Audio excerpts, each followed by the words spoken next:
It's day 3 of the Lockhart River Yarning Up trip, and today we're looking forward to being able to visit the Lockhart River Art Gang and meet some of the artists and understand more about how they tell their stories using their artworks. After that, we'll be headed down to Chilli Beach, where we're going to be meeting with a number of community members, and we'll be creating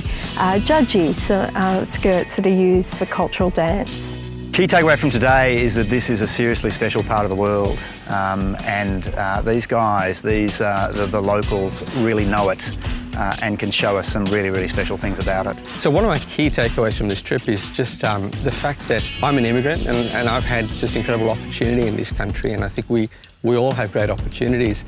but that's not shared by everyone, and it's, I think, really sad that that's not shared by the first Australians.